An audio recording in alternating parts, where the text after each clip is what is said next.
Welcome to the Pro Bowl from Aloha Stadium in Honolulu, Hawaii, where this evening's tilt features the American Football Conference, 48 All-Pros, and 36 Pro Football Hall of Famers.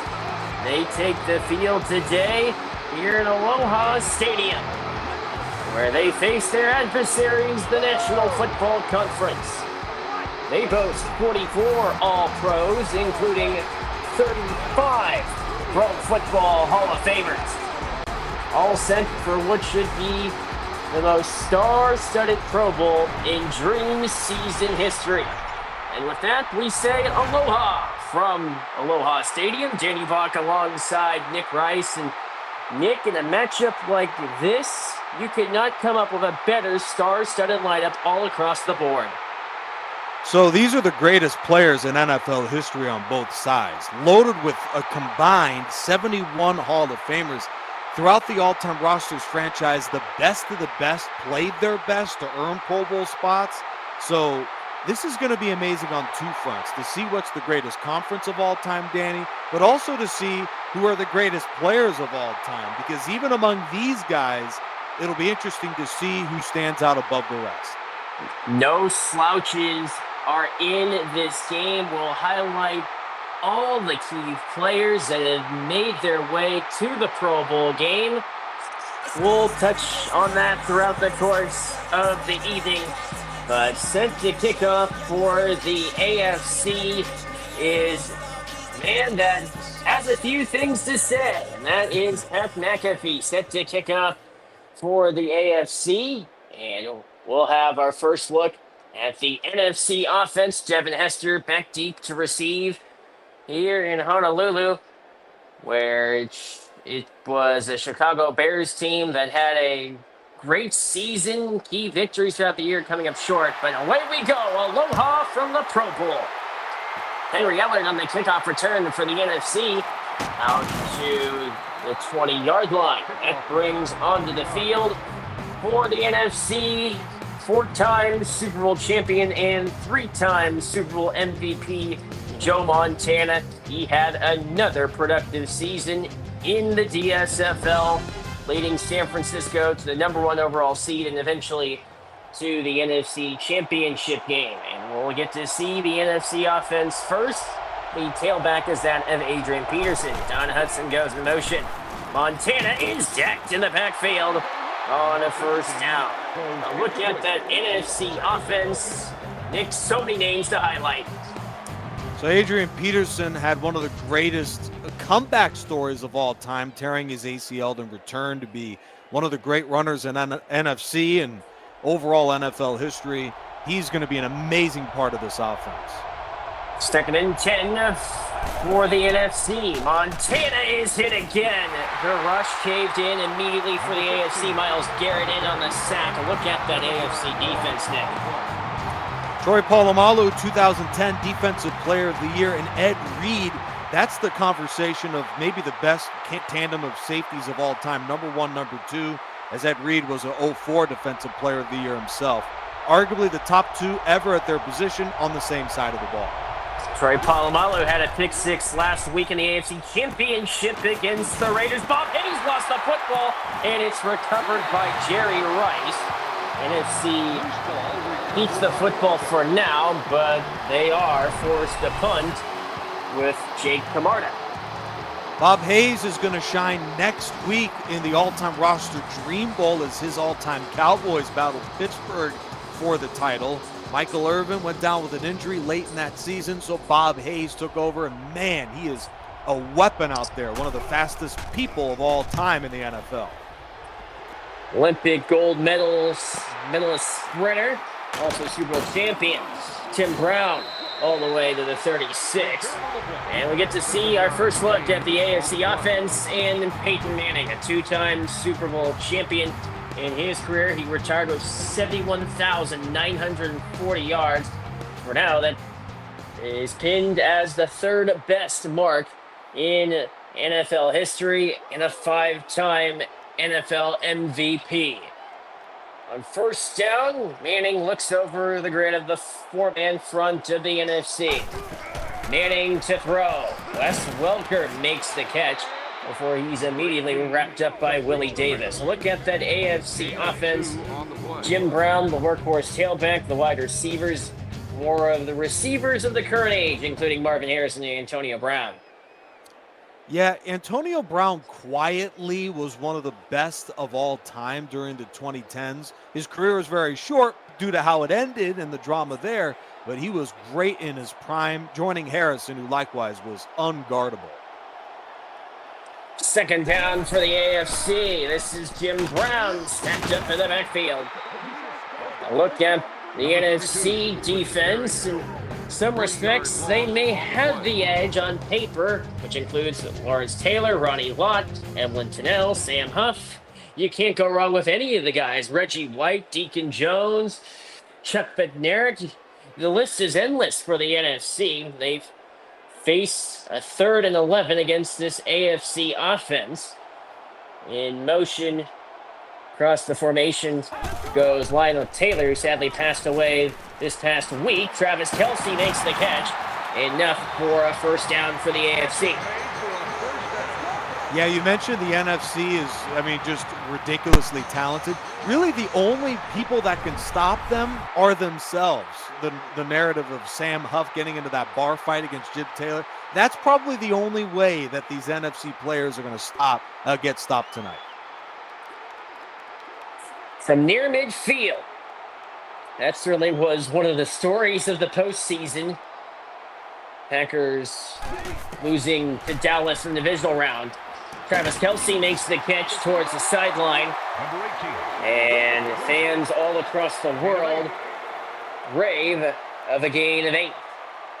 Yeah, Travis Kelce did beat out Tony Gonzalez for the number 1 tight end position. That AFC tight end battle with Antonio Gates, John Mackey, and other players, and that's incredible that Kelce won it. And I think it's his receiving prowess that helped him win the number 1 tight end position for the AFC. Don't forget Rob Gronkowski. Manning looks over the grid. He's intercepted by Chuck Bednarik. And the Philadelphia Eagles linebacker comes away with the interception. Yeah, he gets draped on the all-time linebacker list because he played in the 1950s for Philadelphia, but he's one of the best ever at his position. Concrete Charlie, a absolutely vicious hitter, but also could play in coverage, as we saw there. The definition of mean. Here's Adrian Peterson, and he is decked. Troy Polamalu in on the hit. But when you look at the NFC and their storied history, their history goes all the way back to the 1920s for the AFC, with the exception of relatively 3 teams, the Steelers, the Colts, and the Browns. Their history can be pinned as far back as 1960 with the genesis of the AFL. Montana finds Peterson over the middle for a gain of 4. And we just passed the halfway mark in the first quarter. Still neither team to score up to this stage here in the Pro Bowl game. Yeah, the NFC, not only the rich history, but even in the Super Bowl era, they had the great run of the 80s where they won basically every Super Bowl for about 15 years. Montana finds Jerry Rice, enough for a first down for the NFC. And it was after the Los Angeles Raiders won the Super Bowl in 1983. That was Super Bowl 18.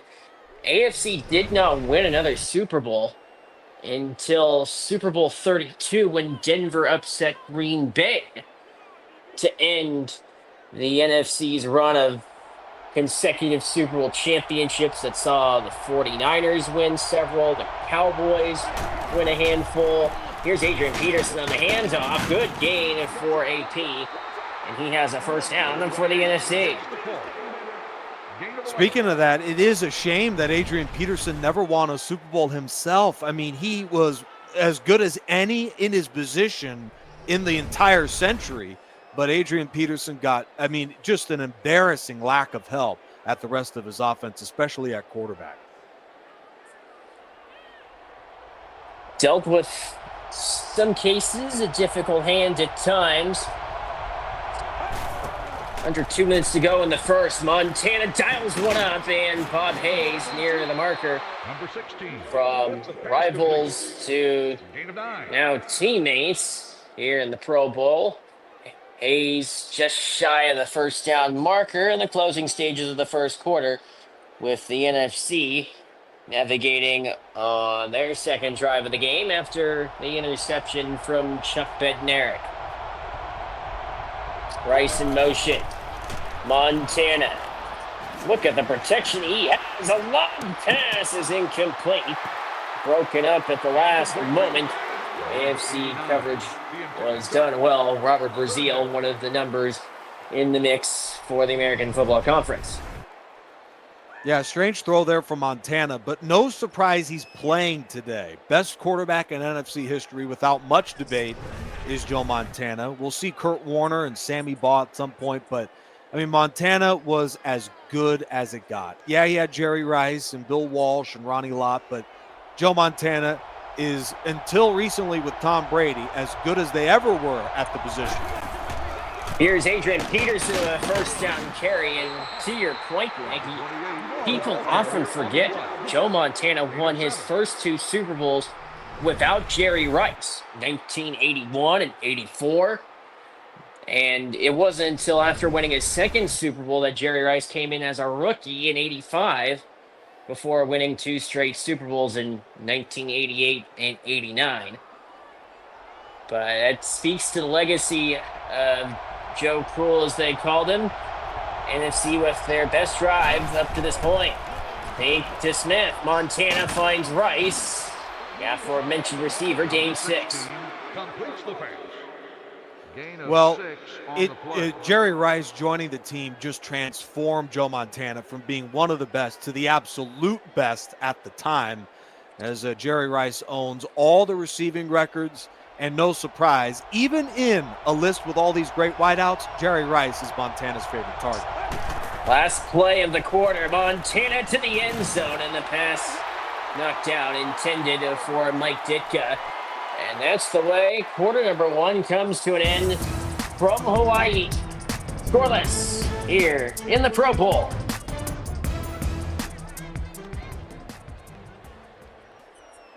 Second quarter commences here from Honolulu, with the NFC driving on the AFC. On a 3rd and 4, the NFC in theory could pick up a first down. On the first play of the quarter, Montana shoots one, Ditka for the touchdown. Yeah, we know of him as the great Bears coach, but before then he was a superstar tight end and a favorite target. I mean, a lot of great tight ends overall. It's amazing who made it to the Pro Bowl, because Mike Ditka, for as great as he was as a receiver, he was even better as a run blocker, but he certainly was a favorite target of Sid Luckman for Chicago this year. 3 different teams Ditka played for, the extra point right down the middle. And the NFC leads 7-0 off the touchdown catch from Mike Ditka. You talk about his career, Nick. You go from Chicago to Philadelphia, and then with Dallas, particularly as defensive coordinator, or offensive coordinator rather, with Dallas. And then heading back to Chicago, and what he said to owner George Halas, he had unfinished business, and sadly Halas is not alive to see that come to completion. The Bears winning 2 years after his death. Kickoff return all the way out to the 16-yard line on the return from the speedster Tim Brown, and the AFC offense takes the field again. Yeah, Mike Ditka had the greatest receiving season by a tight end ever at the time, and he was a rookie back in 1961. What an incredible career, and as you mentioned, he tossed around a few teams and won some big playoff games. Peyton Manning has won a few big playoff games himself, and he finds leading target Jim Brown out of the backfield, not known as a pass catcher, but still enough for a first down for the AFC. Yeah, and the conversation of the greatest running backs of all time, Jim Brown is at the top of the list. I mean, people could go Emmitt Smith, Barry Sanders, can't go wrong with LT, or even Adrian Peterson we've seen today. But Jim Brown, his numbers are ridiculous. His 133 yards a game in a season, second best all time, especially in that era. I don't think it'll ever get matched in today's game. And some may suggest that he retired early in his career and had a lot of years left in the tank as Jim Brown, this time back in plus yardage. Reggie White was one of the numbers in on the stop for the NFC. Yeah, really amazing. So the AFC running back core is Jim Brown, who won 3 MVPs as a running back.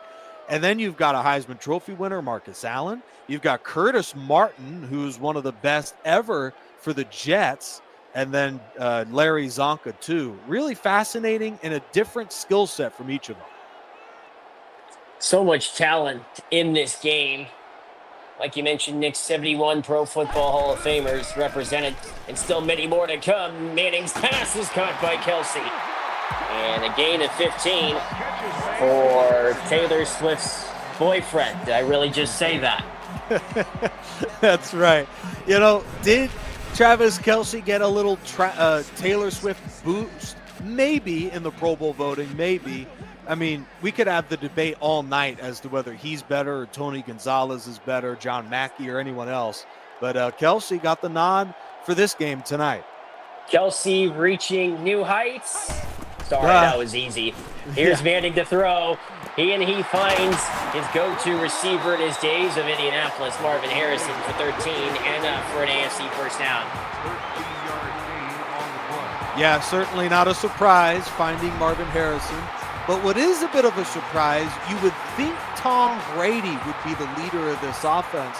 But when you look at the regular season, Colts were very healthy. Meanwhile, for the all-time roster franchise, Patriots were really banged up. And that's what allowed Manning to get the nod statistically over his predecessor. Patriots squeaked into the playoffs. Look at the last week of the regular season. New England lost to Buffalo and opened the door for the Dolphins to squeak their way into the playoffs. All they had to do was beat the New York Jets, and only 6 points the Dolphins scored, and that didn't cut it. So the Patriots made their way into the playoffs and got to host a playoff game where they ran into the Cleveland Browns on what was, out of all the finishes in the playoffs, and many great games. Cowboys 49ers, a fantastic finish. Cowboys Packers in the divisional round. Marcus Allen gets the call, and he is near a first down. Nick, you were there for the Raiders and Colts in that overtime game. That was a thriller. But the Browns-Patriots ending was one that was quite unique.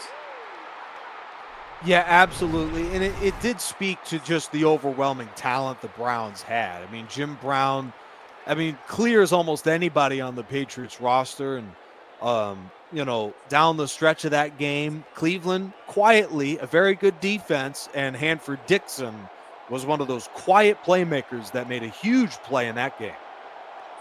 At fumble recovery, wrapped the door on the Patriots. Season is running one, comes away with an interception.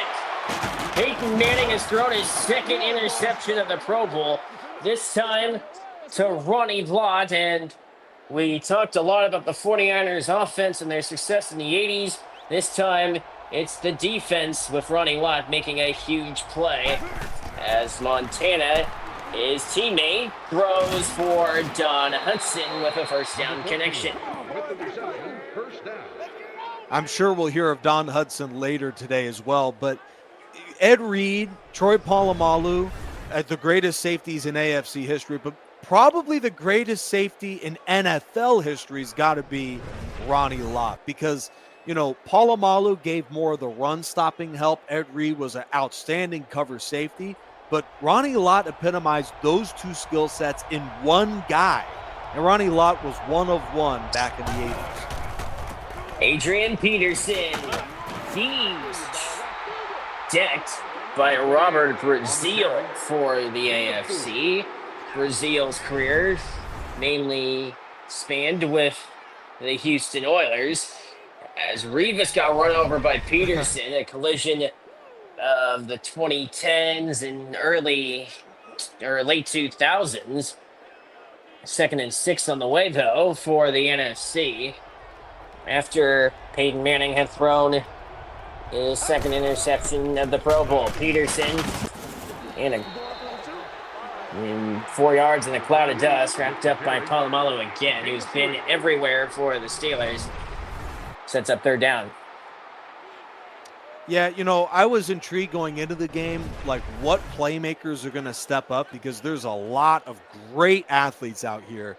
But interestingly enough, it's been the safeties, Ed Reed, Troy Polamalu, and Ronnie Lott, all have really made a name for themselves in this first half. Secondary has made an impact so far. Adrian Peterson looking for one of his own, and he is near the first down marker. From the naked eye, it seems as if he has enough. And it'll be up to the chain gang, and AP moves the sticks. Yeah, he was as tough as they went. And, I mean, it's a major accomplishment to be the starting running back of the NFC over Emmitt Smith, Walter Payton, and all the legends of this conference. Really a testament to how good he was. On first down, Montana looks to throw over the middle, caught by Terrell Owens. Number 16. And who can forget the year that Owens had for the 49ers? On 2nd and 1, Montana. His pass down the field, wide open. Don Hudson, touchdown NFC. Well, I figured we'd talk about this guy later today. He gets really buried on the great receiver list because he played so long ago, 1930s and 40s, but he still has the most touchdown catches in Packer history, a record that was set 80 years ago. You can see just how good he is, Don Hudson, for 6. 99 touchdown receptions over the course of his career in a completely different era in a league of his own. The extra point splits the uprights from Brandon Aubrey, and the NFC leads 14-0. But Don Hudson, and you mentioned it, Nick, if you had to make a list of the top receivers of all time for Don Hudson, you might as well put him in within the top 3. Yeah, a lot of people think Moss and Owens, and rightfully so, because they were great in their time. But Don Hudson, I mean, you could look at, just go to your NFL reference page and look up receiving leaders during the 30s and 40s. Don Hudson would have almost triple the yards and touchdowns as number 2 on the list. Nobody in the NFL, even Jerry Rice, did something like that. He was leading the league, but he wasn't leading it by 1,000 yards like Don Hudson was, or 800 yards. Incredible player.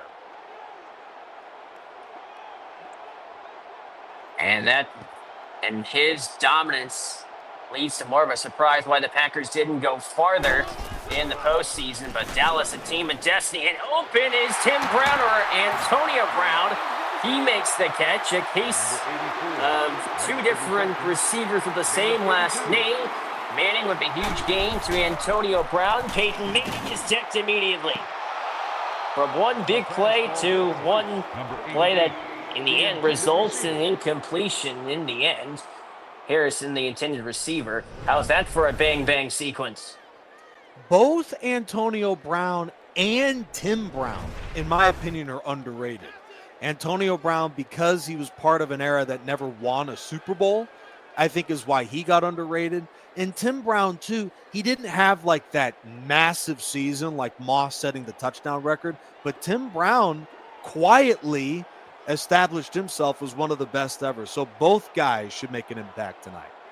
Tim Brown, very consistent with the Raiders, the host of quarterbacks. Here's Wes Welker, one of the few receivers to catch passes from both Peyton Manning and that other guy from New England. You may have heard of him. Here's Manning to throw. His first down pass. He's sacked.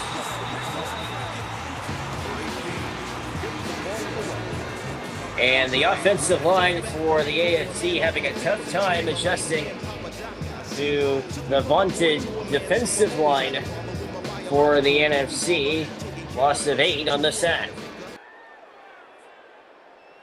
2nd and 18 for the AFC after the sack. Here's Manning. Kelsey the catch. Redeems all the sack yardage and several more to bring up 3rd and 6 for the American Football Conference with 55 seconds to go in the first half. 3rd and 6. Manning to throw. Caught by Welker again near the first down. He has enough. First down AFC. Manning again. Uh-oh. False start. Offense. First down. So a false start penalty. Yeah, I talked about it with Hank during our Colts Raiders and Colts Chiefs broadcast, Peyton Manning. Hot and cold playoff run, but you could see it even against the best competition. He looked comfortable. Manning's pass is incomplete. 2nd and 15 still to come. But you look at great playoff performances from Peyton Manning. The 2003 playoff run, a win against Denver, where he was precision personified. Then the next week against Kansas City, game where there were no punts in the game for the 2nd time in league history. And a game the Colts ended up winning. And then who can forget the performance against the Patriots in the AFC Championship in 2006? That comeback effort. Manning's going deep, and the pass is incomplete, intended for Lionel Taylor. One of only 2 players in this game to have attended a Division II college. Taylor went to New Mexico Highlands. Sadly, Lionel Taylor did pass away this week. Thoughts and prayers go to Taylor family and all those who knew him, especially in the New Mexico. Yeah, absolutely. The other guy are you 3rd mentioning is Jan Stonerud? Is that the guy you're talking about? 3rd and 15. Here's Manning to throw, and he's dead. Number 18 throws incomplete. Yeah, Lawrence Taylor and Reggie White were all over that drive. We talked about playoff performers. Those are 2 of the best ever in the playoffs. And actually, that was John Randall, if I'm not mistaken. He was there too.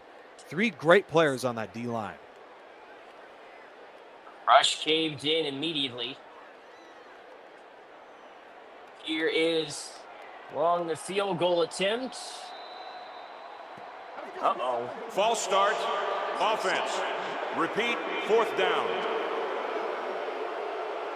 Got centered one of those names that was a part of that list. So instead of kicking the field goal, AFC sent to punt. And McAfee. Touchback. They'll start the drive at the 20.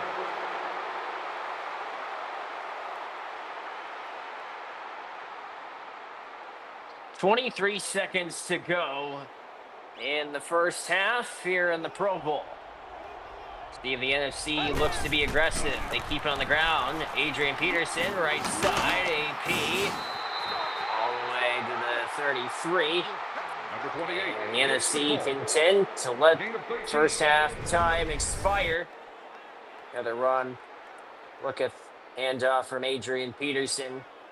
And takes us to halftime with touchdowns from Mike Ditka first, and then from Don Hudson. A Bear and a Packer scoring the only touchdowns of the Pro Bowl for the NFC.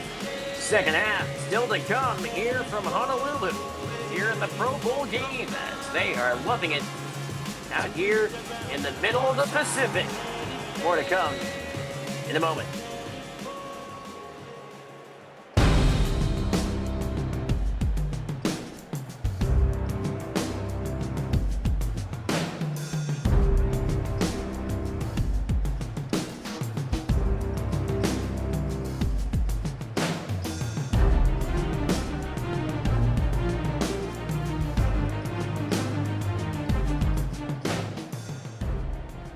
Second half about to commence in the Pro Bowl game. NFC leads 14-0 off of touchdowns from Mike Ditka and Don Hudson, with the NFC on deck with the 2-score lead.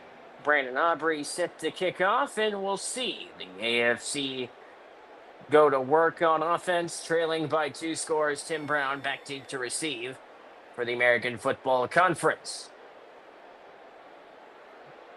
Brandon Aubrey, who sent Dallas to the Dream Bowl last week, kicks off. Tim Brown content to take a knee in the end zone for a touchback. And for the AFC, we get to see our first look. I actually lied. I mentioned in the pregame that Manning gets benched in the second half. We're going to see him a little longer than the second half, but we'll check out Tom Brady at some point tonight. Oh, okay. Here's Peyton Manning, though. See what he can do here. Peyton Manning zings, incomplete. I think Peyton Manning at halftime said, you know what? I don't care what the coach wants. I'm going to keep on trying to march us back into this ball game. That's probably what happened. Well, if there's anyone that wants to stay in the football field, Nick, it is that guy, Peyton Manning. Second and 10, though. I'm pretty sure he waved off the punt team early in his career. So he's got the moxie too, doesn't he? Well, he does. He did have the background growing up. His father, Archie, played for New Orleans Saints, Minnesota Vikings. During the course of his career, here's Manning again to throw. His pass caught by Brown. That is Antonio Brown with the completion for a first down. And Archie Manning also played for the Houston Oilers for part of his career. Another look at the catch by Antonio Brown. But a new set of downs for the AFC. Peyton Manning, not a good first half. Interceptions from Chuck Bednarik and Ronnie Lott have certainly marred his Pro Bowl up to this point. Colts losing a thriller in the divisional round to the Raiders. On a delay, Brown out near the 4. Not a lot of opportunities for your best player, I'd say, Jim Brown. Interesting game plan for them, especially considering that you've got a very good offensive line in front of you. Some of the best ever up there: Mike Webster, Alan Faneca, Larry Little, Joe Thomas, Ron Mix. These are all Dermontti Dawson, superstars of superstars. So Jim Brown not touching the ball much is shocking to me. Well, it's the story of what we saw in the divisional playoff game against the Steelers. The Browns didn't have much time to react. Manning is sacked. Speak about not having much time to react because of the Minister of Defense, Reggie White. Yeah, by my vote, the best defensive lineman of all time, Reggie White. Superstar Defensive Player of the Year winner for both Green Bay and Philadelphia. And only Bruce Smith's got more sacks than him. And he was also so great against the run and a Super Bowl champion. Reggie White, as good as they come. Reggie White, one of the key cornerstones as far as free agent acquisitions are concerned, from Philadelphia to that of Green Bay, and to your point, Nick, winning the Super Bowl in 1996. 3rd and 11. Manning is hit again. Not much time this time. The safety blitz came in on the Tennessee volunteer quarterback, this time from Jimmy Johnson. Quietly one of the better corners of all time, too. You know, what's amazing is that, yeah, you have the household names in today's game. Ronnie Lott, one of them in the secondary. But Jimmy Johnson was the one corner that the 49ers brought into the Pro Bowl for this game tonight. And he was great back in the 60s and early 70s, before the Deion Sanders era. He was a ball high. This man only goes as far as 10 yards, a Hall of Famer for one reason specifically, and that was for returning kicks, Devin Hester. And we Talked about 2006 season with Peyton Manning winning it all, but that Super Bowl is remembered for perhaps one sequence, and that was the opening kickoff when Hester ran back the opening kickoff for a score as Don Hudson. And with a completion over the middle, he is slow to get up, though. Yeah, that'll give an opportunity for some of these other guys to take the field. But no one's taken Devin Hester off the field. Most return touchdowns in NFL history. I mean, he was the only weapon for the Bears for a long time, scoring points for them. There's a different weapon. Mike Ditka caught the touchdown in the first play of the second quarter. Sets up 3rd and 1 for the NFC, but it's awfully hard when you think about kickoff returns in the Super Bowl. Fulton Walker in 1982, that in Super Bowl 17. Percy Harvin for the Seahawks against Denver in Super Bowl 48. William Andrews on the handoff. And he's got a first down. And then Jacoby Jones for the Ravens, Super Bowl 47, but Devin Hester's kickoff return was something special, but William Andrews for the Atlanta Falcons, very underrated tailback. Yeah, 4-time Pro Bowler, 2 seasons with over 2,000 yards from scrimmage. I mean, you just think originally like best fullback in NFC history. He's not the first to come to mind, but I mean, he's great. Certainly not a bad option for him. It's a great option for Lehman Bennett's Falcons in the 70s and 80s. Terrell Owens with the catch. Flag is down, though. Holding offense. First down.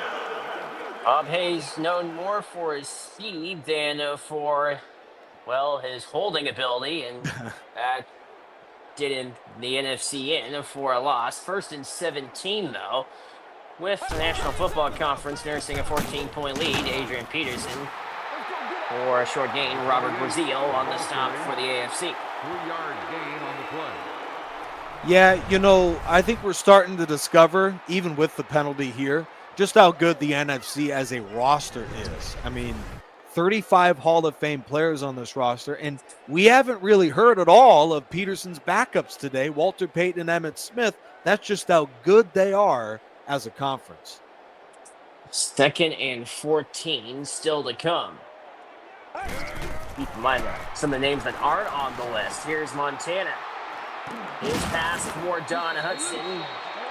Lead 14. The NFC gains 13 to set up 3rd and short as they look to move against the AFC defense. Yeah, you look at the Super Bowls, NFC has 30 of them, and the AFC has 28. But the AFC has been really led, especially for the last 20, 25 years, by one team, the Patriots.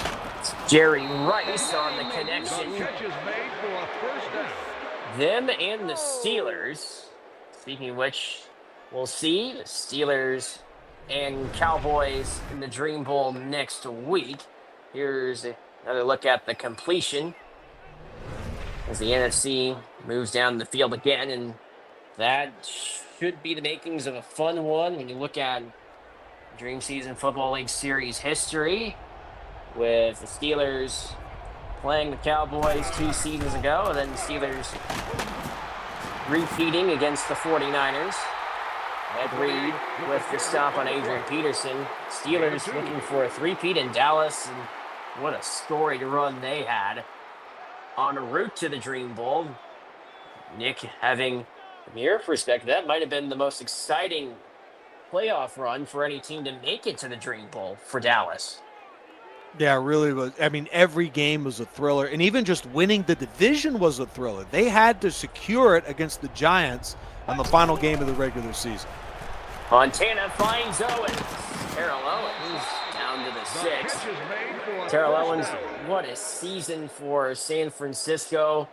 The walk-off touchdown against Arizona in what was one of the more wild games of the year, when it seemed as if the Cardinals were in the driver's seat of an upset. Then T.O. with the game-time touchdown last week against Dallas that in the end sent the game into overtime. T.O. certainly made his mark wherever he went. First and goal, though, for the NFC. And Montana's hit, the ball is out, and it's recovered in the end by tailback Emmitt Smith.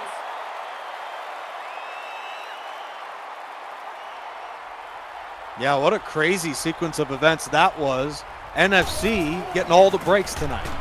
Peterson back into the game. This time goes nowhere. Robert Brazil again with the stop. 1 yard loss. Part of the Love Ya Blue era of the Houston Oilers, led by Bum Phillips.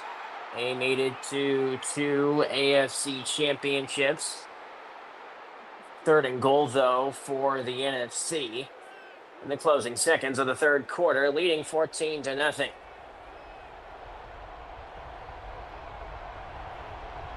Shotgun formation for the NFC offense. Back to throw, Joe Montana. His pass scored for T.O. incomplete. Fourth down on the way. Here's Brandon Aubrey. Now the hold of Joe Montana, and the kick is good. And the NFC leads 17-0 with 16 seconds to go in the third. Yeah, Peyton Manning couldn't hold off the coaches any longer, so he's going to get benched for Tom Brady. But Brandon Aubrey just made the field goal. His story is so fascinating. Soccer player in college, as there's Brady warming up. And then he joins the NFL with Dallas, slips through the cracks everywhere in the league in 2023, and begins his career with the most makes in a row in NFL history. 35 for 35. What an incredible run he had to begin his career. Well, not just his time with the Dallas Cowboys, but it all began in the USFL. Here is Derek Mason on the return for the AFC, and Tennessee Titan and Baltimore Raven heads out to the 22. But for Brandon Aubrey, it all began in the United States Football League with the Birmingham Stallions, and then ever since then, heading to Dallas, and Aubrey has not looked back as he has been such a reliable source for Dak Prescott and the Cowboys for many years, you have to imagine to come. John Randall makes the stop, and that brings us to the end of the third quarter. The NFC has a 17-0 lead on the AFC, and we'll have our look at Tom Brady still to come in the fourth quarter after this on Charger Dude 95. Aloha Stadium in Honolulu, where we get to see the AFC go to work on offense. And one of the best to ever do it, Tom Brady, for the AFC. He looks to throw. TB12 going deep, and the pass is caught. Don Maynard inside the 20 and down to the 16. Yeah, how nice would it have been in the 60s? Joe Namath is a Hall of Famer too, but imagine if Tom Brady was throwing him passes. I mean, that's just pitch and catch out of the backyard. What was missing for the AFC so far in the game? Don Maynard seeing action for the American Football Conference with the massive gain. Maynard, a part of Super Bowl championship team in Super Bowl III with Joe Namath at quarterback. This is Jim Brown. Wrapped up in the backfield, Chuck Bednarik.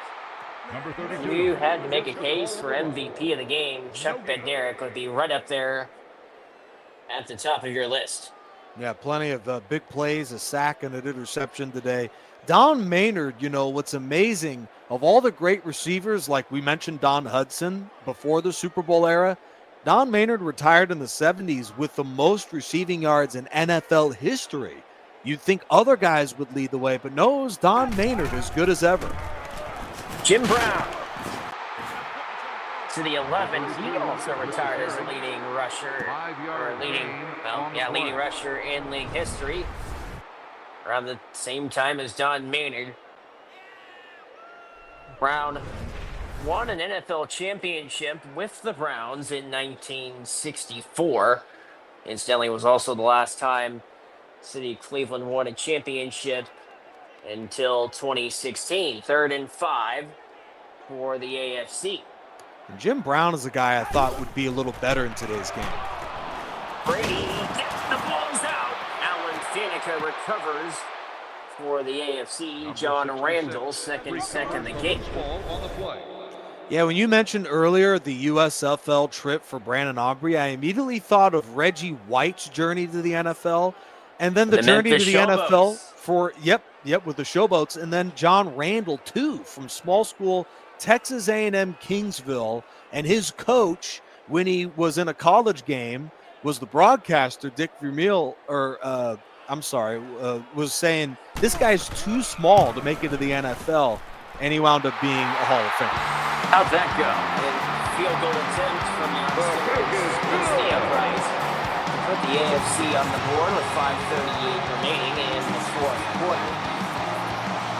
See if the AFC hopes to be aggressive. Speaking of another crazy trip to the NFL, Kurt Warner's going to take the field, Danny. Talk about a crazy trip. Go from bagging groceries in 1 year to being the engineer of one of the greatest turnarounds in league history. I mean, he wasn't the USFL, but he was the Arena Football League. I don't know what league is better, but both. You certainly don't get Hall of Famers in the NFL out of those leagues. Played in NFL Europe additionally. 5:35 to go in regulation. And the leading rusher, yardage-wise in league history, Emmitt Smith. Seeing action, second appearance into the game, yields 6 yards for the NFC. He's not a Hall of Famer yet, but Myles Garrett has made some big plays all over the field tonight. I believe he's got a sack and a couple tackles in this game. Myles Garrett, currently, you wouldn't think, but him and Reggie White are tied for the most sacks per game ever. Myles Garrett is that good for Cleveland. Emmitt Smith was that good for the Cowboys. 3 Super Bowl championships additionally, and maybe a Dream Bowl championship the end of next week. And it goes to show, and it's no surprise why the Browns had the season they did, going into the postseason, defeating a Patriots team that had won 6 Super Bowl championships during their history. And when you highlight the pre-Super Bowl era, tough to match the Browns' legacy as Emmitt Smith. Good gain for Dallas. Or a Dallas product. Yeah. Maybe it was Larry Allen who's blocking for him right now for the NFC. Maybe it was his weird Cardinals stint. But people always hesitate to put him as the all-time best running back ever. Of course, Jim Brown would probably be my number 1 with this guy at number 2. But, I mean, the numbers are there. Most touchdown runs, most rushing yards in NFL history. Emmitt Smith, no shame in what he did. Maybe the best ever to do it. Barry Sanders might also have a say. William Andrews on the handoff. And a lot of people forget the name Barry Sanders. And a week like this, probably should leave it at simply that. 2nd and 9 on the way. What's amazing is that Barry Sanders finished second in rushing in this league. Only Adrian Peterson had more yards, but Barry Sanders missed the Pro Bowl. For all the voters out there, he was the biggest snub of them all. Wonder if they were picking Shadur Sanders instead. 2nd and 9 from the shotgun is Kurt Warner. Here he is to throw. His pass finds Walter Payton. 8-yard gain. 3rd and 1 for the NFC as they look to close out the Pro Bowl. Warner gives to Emmitt Smith again with the lane. Emmitt Smith into the secondary inside the 10 and down at the 8-yard line. What a run from Emmitt Smith. Yeah, he made Ed Reed get hurt, but Smith, yes, Peterson's good, but Smith is proving he's the best running back on the field tonight. Warner, his pass looking for Hudson is incomplete. 3:02 to go. Now, we still have a little time left, as mentioned, but my players of the game, We didn't really get much of a chance to see if Tom Brady was much good, really just one drive. But Don Hudson would be one of my players of the game. Emmitt Smith, even though he didn't touch the ball much. Concrete Charlie and Ronnie Lott on defense. NFC have had a lot of great playmakers tonight. A lot of great playmakers over the course of the league's history. Here's Jerry Rice with a touchdown catch from Kurt Warner. Yeah, he said, give me a share of that game ball with a score. He made some big plays earlier in this game.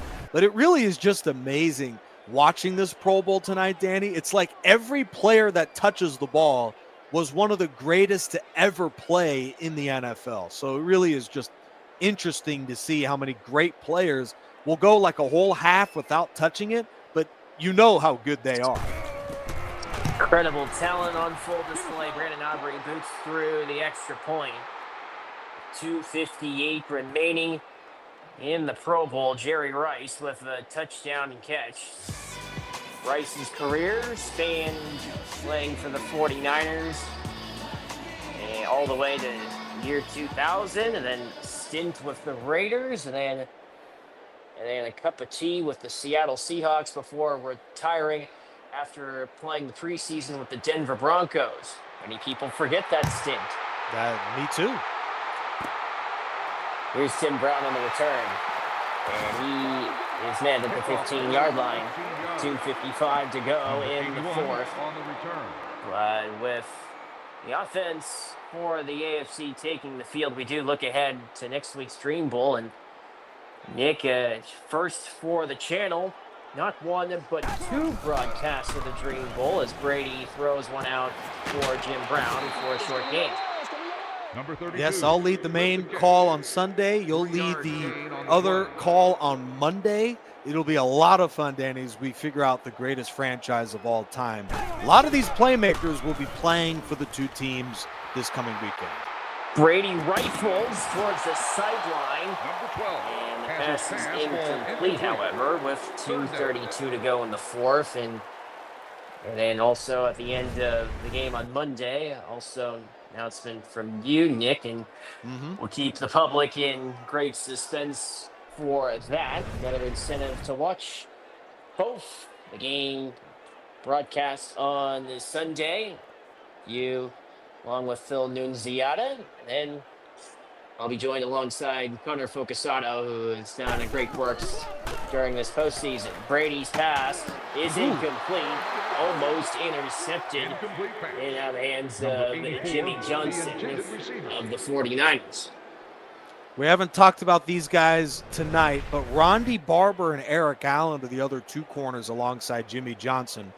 Great trio of DBs that all shined in specific eras.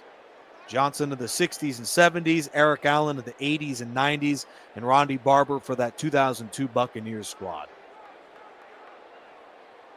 Talk about all the years in the NFL represented tonight.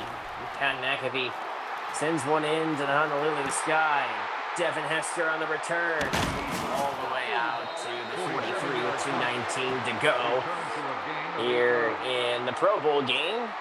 See who ends up claiming MVP honors in this contest, and I have to imagine that might not go to the offense, even though that's been the trend in so many games. Emmitt Smith on the handoff through a crowd, only gained 6. That takes us all the way. Yeah, all the way to the 2-minute warning here in the Pro Bowl game.